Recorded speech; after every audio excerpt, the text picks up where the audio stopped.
Alex with you, How to Be a Craft again, and today I wanted to show you a quick little tutorial on how I make these favor jars from jars that I buy at IKEA. You can use any jar really, but I like that they're inexpensive and they're small.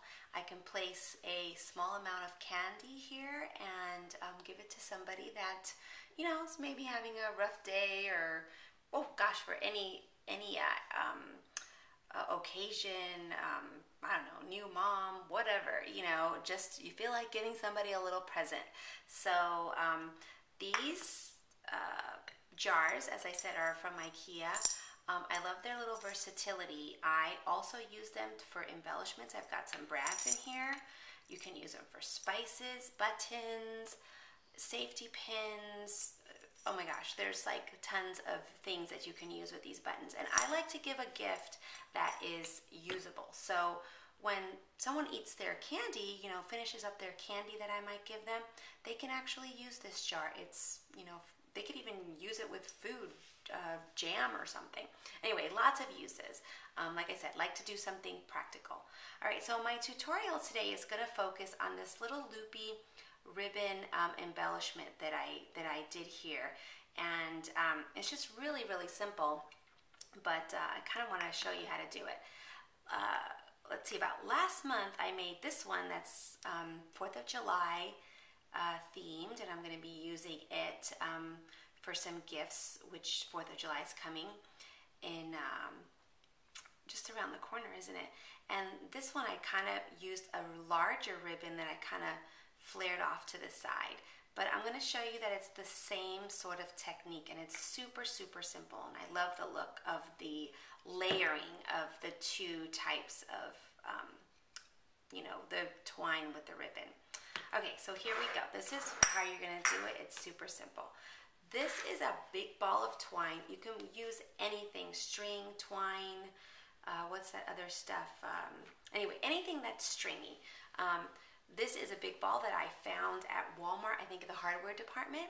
Don't be afraid to look in different places that aren't like just scrapbooking supplies for stuff that you would use in your crafting and your card making especially.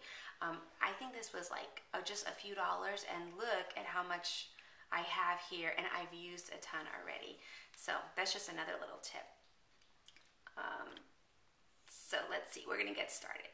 We're going to use our hands, our fingers as a measuring tool, and I'm going to use my 4 fingers right here, and I'm going to place the end of the string right about where my pinky is, and I'm going to wrap this around my fingers about 3-4 times. Let's see, 1, 2, 3. Don't do it too tight, okay? 3, and then bring the end back down to your pinky, and then just snip with your scissors. Then you're going to pinch the middle and kind of slide it off your fingers. This is a little tricky sometimes. That's why I said don't do it tight. So now you've got this little series of loops. Place that down, okay? Now here's another little doodad. You can use a string for this application, but when I tie something around a jar, I like to use this, which I found, I believe, in the jewelry section, that is elastic.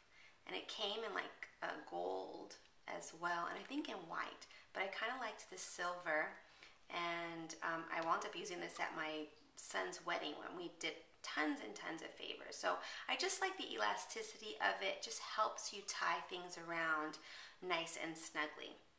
Okay, so I'm going to take an amount that I know is going to go comfortably around the mouth of this jar, and that I can tie a knot with it. Take my scissor and snip that off, and I'm going to lay that, I'm actually going to lay that down first. I'm going to put my series of loops on top, and then I want to add a ribbon. In this case, as I said, I used a really thick ribbon. This is a great little technique on thick ribbon. Tends to be more expensive, so you get a lot of use it stretches a long way. Your ribbon stretches a long way using this little technique, okay?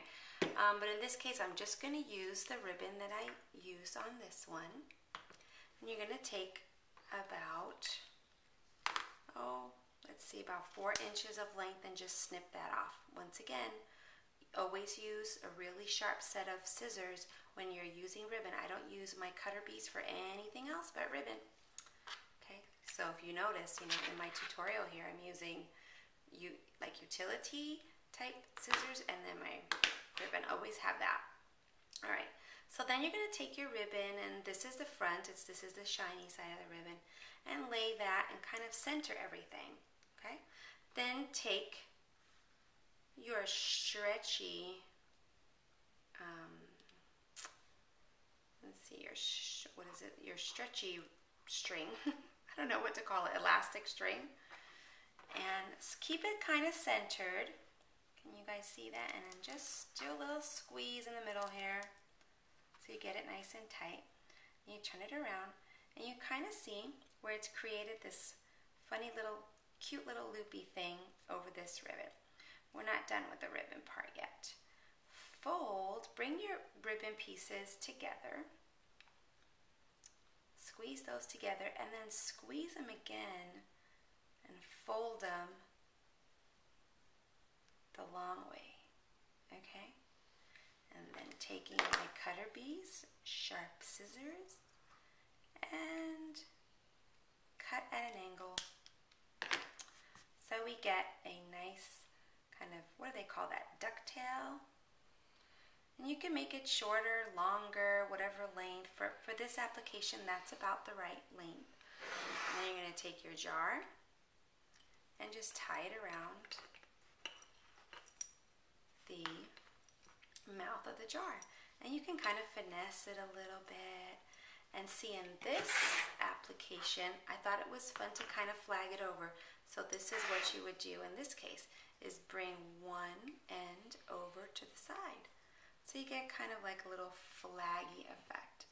But I really like how that is just two textures put together, just gives it some depth and a little bit more interest to your project. Really quickly, I will show you, and you guys probably don't need to know this, but just what I used here. This is a great project also for your scraps.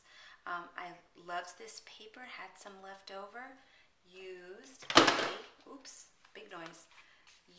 a Stampin' Up, oh no, this is not Stampin' Up, I'm sorry, this is EK Success stamp, and stamped, what am I saying, punched, sorry, oh boy, punched a big circle, because I knew that I wanted to see a lot of this pretty paper.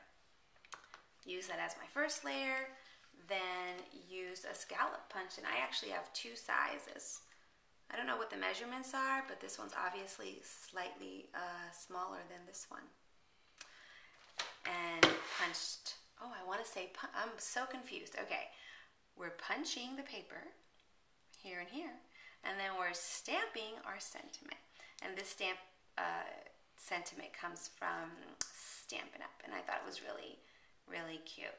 So just when I'm thinking of a friend and I want to drop by a little gift, this is perfect. It says you're never more than a thought away. So anyway, that's it. I hope you enjoyed that little, little tutorial on how to fuss up your jars, and you can use this application on your cards, scrapbooking, so many things, anything that you can do. It doesn't have to be a jar, it could be a box that you want to wrap a little bow around. So hopefully that helps you guys, and we'll see you soon. Thanks for stopping by. Bye.